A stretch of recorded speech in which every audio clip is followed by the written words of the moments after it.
GST കുറവിന്റെ ഗുണം ജനങ്ങൾക്ക് ലഭിക്കുമോ? മോദി പറയുന്നത് പോലെ ഇത് സമ്പാദ്യോത്സവമാകുമോ? മോദി അവകാശപ്പെടുന്നത് പോലെ ഇത് ഒരു സമ്പാദ്യോത്സവമാകുമോ ഇല്ലയോ എന്ന കാര്യം തീരുമാനിക്കപ്പെടുന്നത് ഒരുപാട് കാര്യങ്ങളുടെ അടിസ്ഥാനത്തിലാണ്.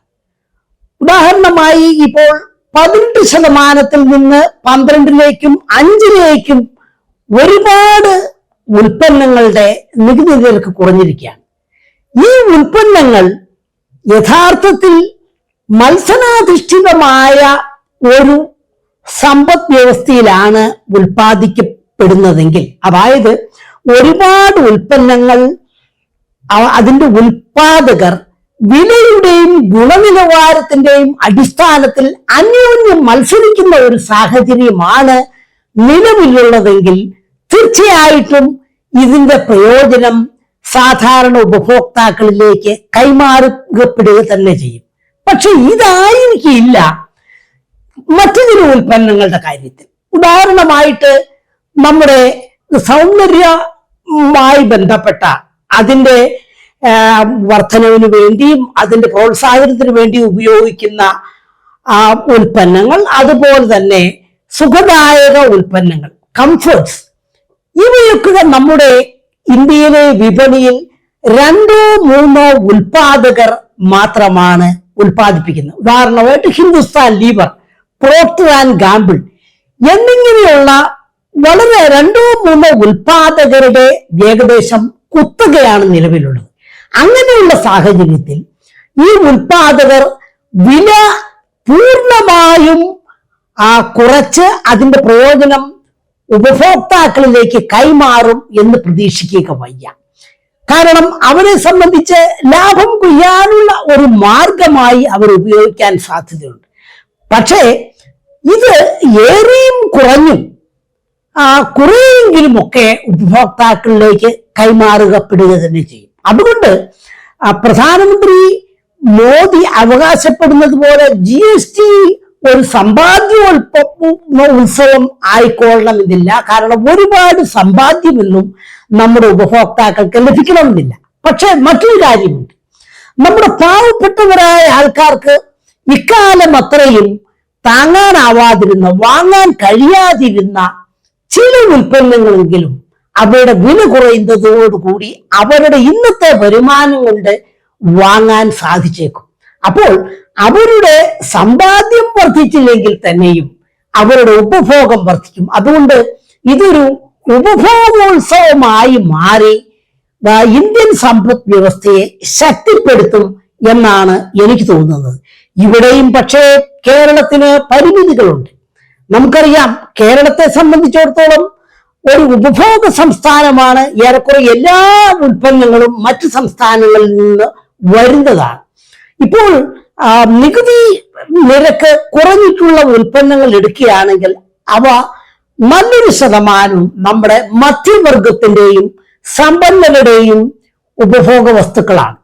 അപ്പോൾ ഒരു ചോദ്യം വരാം, ഇതിന്റെ പ്രയോജനം നമ്മുടെ സാധാരണ ജനങ്ങൾക്ക് ലഭിക്കുകയില്ലേ എന്ന്. തീർച്ചയായിട്ടും അവർക്ക് ലഭിക്കും. ഞാൻ മുമ്പേ ചൂണ്ടിക്കാണിച്ചതുപോലെ ഒരുപാട് ഉൽപ്പന്നങ്ങളുടെ കാര്യത്തിൽ ഇതുവരെ ഉപയോഗിക്കാൻ കഴിയാതിരുന്ന, അതായത് താങ്ങാൻ കഴിയാതിരുന്ന ഉൽപ്പന്നങ്ങൾ, അവ ഒരുപക്ഷെ ടൂത്ത് പേസ്റ്റ് പോലെയുള്ള ശുചീകരണവുമായി ബന്ധപ്പെട്ട, ശരീര ശുചിത്വവുമായി ബന്ധപ്പെട്ട ഉൽപ്പന്നങ്ങളാകാം, സൗന്ദര്യവർദ്ധനവുമായി ബന്ധപ്പെട്ട ഉൽപ്പന്നങ്ങളാകാം. അവയൊക്കെ തന്നെ നമ്മുടെ സാധാരണ ജനങ്ങൾക്ക് കൂടെ താങ്ങാനാവുന്നതായി മാറാൻ പോവുകയാണ്. പല ഗൃഹോപകരണങ്ങളുടെയും നിരക്ക് 28% നിന്നും 18-ലേക്ക് ആയിട്ടുണ്ട്, 18-ൽ നിന്ന് 5-ലേക്കും 12-ലേക്കും ഒക്കെ ആയിട്ടുണ്ട്. അപ്പോൾ ആ വിലക്കുറവിന്റെ പ്രയോജനം നമ്മുടെ സാധാരണ ഉപഭോക്താക്കളിലേക്ക് ലഭിക്കും. പക്ഷെ കേരളത്തിന്റെ ഉൽപാദന മേഖലയെ സംബന്ധിച്ചിടത്തോളം നമുക്ക് ഏറെക്കുറെ നിരാശാജനകമാണ്. കാരണം നമ്മൾ ബഹുഭൂരിപക്ഷം സാധനങ്ങളും പുറത്തുനിന്ന് ഇറക്കുമതി ചെയ്യുകയാണ്. പക്ഷെ ഇവിടെയും നമ്മുടെ വ്യവസായ മന്ത്രി രാജീവ് വളരെ ഉത്സാഹിച്ച് നമ്മുടെ സംരംഭകത്വവും വ്യവസായവൽക്കരണവും പ്രോത്സാഹിപ്പിക്കുന്നതിന് വേണ്ടിയിട്ടുള്ള നടപടികൾ എടുത്തു വരികയാണ്. ഒരുപാട് ചെറുകിട സംരംഭങ്ങൾ ഉണ്ടായിട്ടുമുണ്ട്. അപ്പോൾ അവരെ സംബന്ധിച്ച് ഇതൊരു അവസരമാക്കി മാറ്റാം. കേരളത്തിൽ തന്നെ നിൽക്കുന്നതിന് പകരം കുറെ ഉൽപ്പന്നങ്ങളെങ്കിലും ഉൽപ്പാദിപ്പിച്ച് മറ്റു സംസ്ഥാനങ്ങളിലേക്ക് കയറ്റി അയക്കാനുള്ള സാധ്യതകൾ അവർക്ക് പ്രയോജനപ്പെടുത്താം. മാത്രമല്ല, കേരളത്തെ സംബന്ധിച്ചിടത്തോളം ഒരു വ്യവസായവൽക്കൃത സംസ്ഥാനമാകാനുള്ള ഏറ്റവും അവസാനത്തെ ഒരു അവസരമായിട്ടാണ് ഈ GST നിരക്കിലുള്ള കുറവിനെ ഞാൻ കാണുന്നത്. പക്ഷേ പല കാർഷിക മേഖലയുമായി ബന്ധപ്പെട്ട ഒരുപാട് ഉൽപ്പന്നങ്ങളുടെ സ്പ്രിംഗ്ലറുകള്, ട്രാക്ടറുകള് അടക്കമുള്ള ഉൽപ്പന്നങ്ങള്, സാധനങ്ങളുടെ നിരക്ക് കുറഞ്ഞിട്ടുണ്ട്. അതൊന്നും കേരളത്തിന് കാര്യമായ പ്രയോജനം ഉണ്ടാകുന്നതല്ല. കാരണം ട്രാക്ടറും സ്പ്രിംഗ്ലർ പോലെയുള്ള സാധനങ്ങൾ ഉപയോഗിക്കുന്ന കർഷകർ കേരളത്തിന്റെ കാര്യത്തിൽ കുറവാണ്. കാരണം കേരളത്തിലെ ചെറിയ തട്ട് പ്രദേശങ്ങളുടെ കൃഷിയാണ്. അപ്പോൾ ഇവ പ്രയോജനപ്പെടുത്തണമെങ്കിൽ കേരളത്തിലെ കാർഷിക മേഖലയിൽ കാര്യമായ മാറ്റങ്ങൾ ഉണ്ടാവേണ്ടതുണ്ട്. ഇൻഷുറൻസ് മേഖലയിൽ ആ നിരക്കുകൾ കുറയുന്നത് മൂലം ആരോഗ്യ ഇൻഷുറൻസ് എടുക്കാൻ ഒരുപാട് സാധ്യതകളാണ് തുറന്നു വന്നിരിക്കുന്നത്. നമ്മുടെ സാധാരണ ജനങ്ങളെ സംബന്ധിച്ചിടത്തോളം ഇതുവരെ ആരോഗ്യ ഇൻഷുറൻസ് എന്ന് പറഞ്ഞു കഴിഞ്ഞാൽ ഒരു ബാലികേറാമലയായിരുന്നു. അതിപ്പോൾ ഈ ഇൻഷുറൻസുകളുടെ പ്രീമിയം കുറയുന്നത് വഴിയായിട്ട് സർക്കാർ ആശുപത്രികളെയും മാത്രം ആശ്രയിക്കുന്ന സ്ഥിതിക്ക് പകരമായിട്ട് ഹെൽത്ത് ഇൻഷുറൻസ് പോളിസികൾ എടുക്കുന്നത് വഴിയായിട്ട് അവരെ സംബന്ധിച്ച് സ്വന്തം ആരോഗ്യത്തിന് വേണ്ടി കൂടുതൽ മുതൽ മുടക്കുന്നതിന് സാധാരണ ജനങ്ങളെ പ്രേരിപ്പിക്കും. അതിന് ഈ ഒരു അവസരം സർക്കാരും യഥാർത്ഥത്തിൽ പ്രയോജനപ്പെടുത്തുകയാണ് വേണ്ടത്. അങ്ങനെ ആകമാനം നോക്കുമ്പോൾ വെറും നികുതി വരുമാനം കുറയും എന്നുള്ള ഒരു ഭീതി മാത്രമാണ് നമ്മുടെ ധനകാര്യ വകുപ്പ്, കേരളത്തിന്റെ ധനകാര്യ വകുപ്പ് മുന്നോട്ട് വെക്കുന്നത്. പക്ഷെ അങ്ങനെയല്ല, അത് വളരെ ഹ്രസ്വമായ ഒരു കാഴ്ചപ്പാടാണ്. യഥാർത്ഥത്തിൽ കേരള സമ്പദ് വ്യവസ്ഥയുടെ ദീർഘകാല നിലനിൽപ്പുമായി ബന്ധപ്പെടുത്തി കാണണം ഈ GSTയുടെ കുറവ്. നമ്മുടെ സാധാരണ ജനങ്ങളുടെ ഉപഭോഗം വർദ്ധിക്കുന്നത് വഴിയായിട്ട് നികുതി വരുമാനത്തിൽ തീർച്ചയായിട്ടും പതുക്കെ ഇപ്പോൾ ഉണ്ടായിട്ടുള്ള ഈ കുറവ് പരിഹരിക്കപ്പെടുക തന്നെ ചെയ്യും. അതിനു പക്ഷേ നമ്മുടെ നികുതി വകുപ്പ് കാര്യക്ഷമത വർദ്ധിപ്പിക്കണം. GST തുടങ്ങിയപ്പോൾ 5 വർഷത്തേന് കോമ്പൻസേഷൻ, നഷ്ടപരിഹാരം ഉണ്ടായിരുന്നു. അപ്പോൾ എന്താണ് സംഭവിച്ചത്?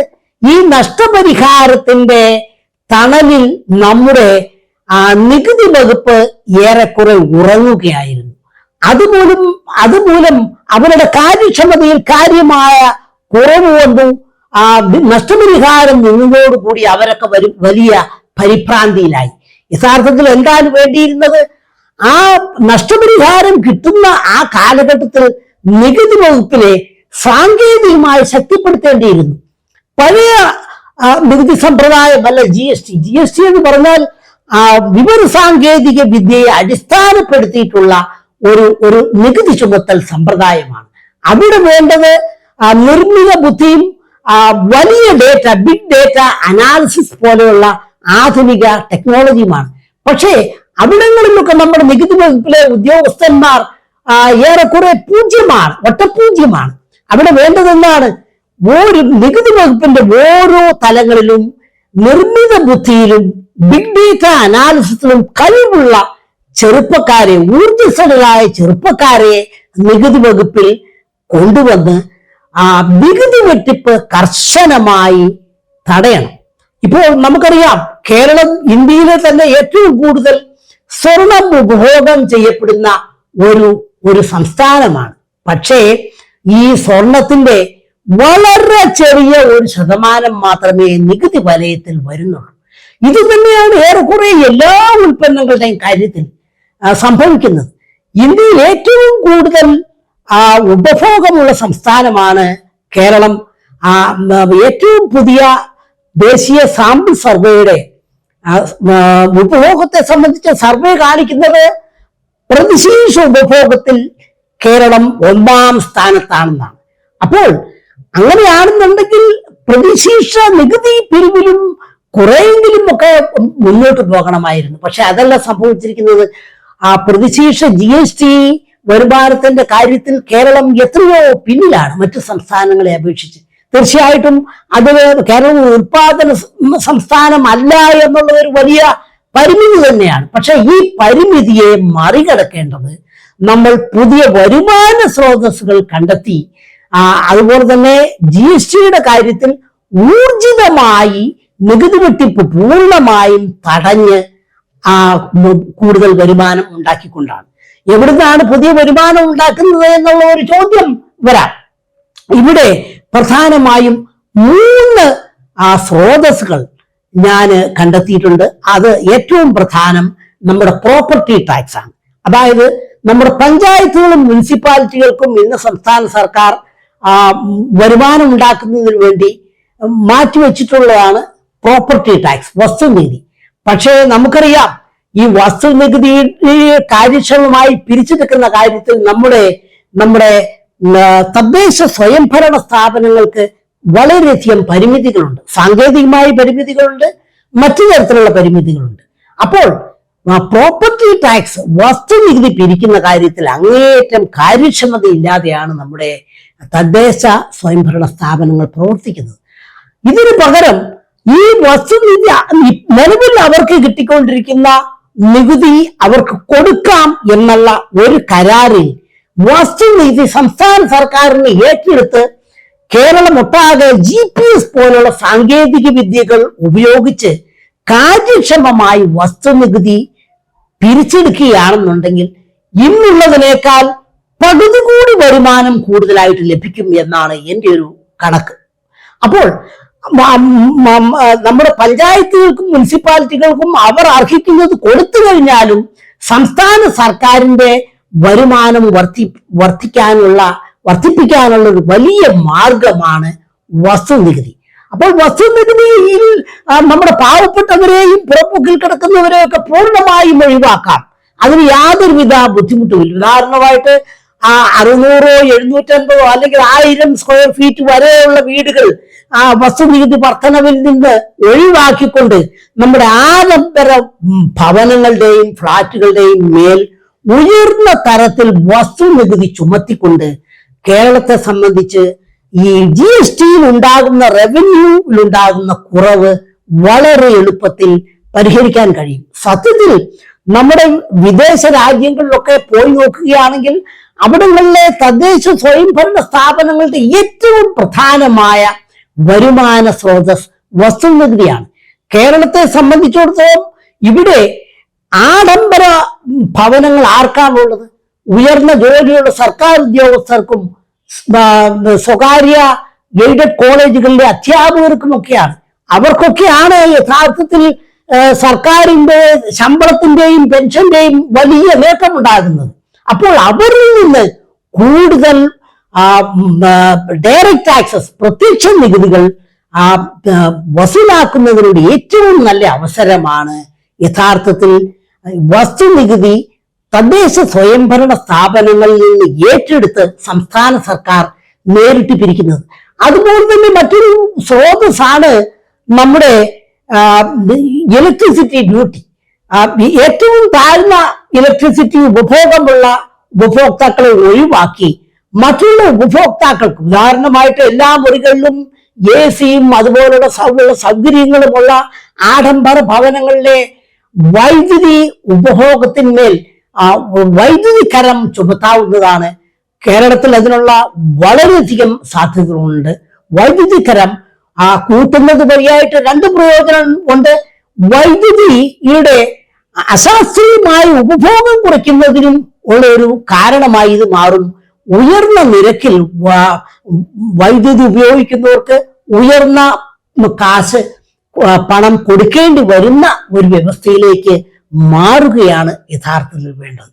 മറ്റൊരു പ്രധാനപ്പെട്ട സ്രോതസ് ആരോഗ്യ വിദ്യാഭ്യാസ മേഖലകളിലെ ഫീസുകളാണ്.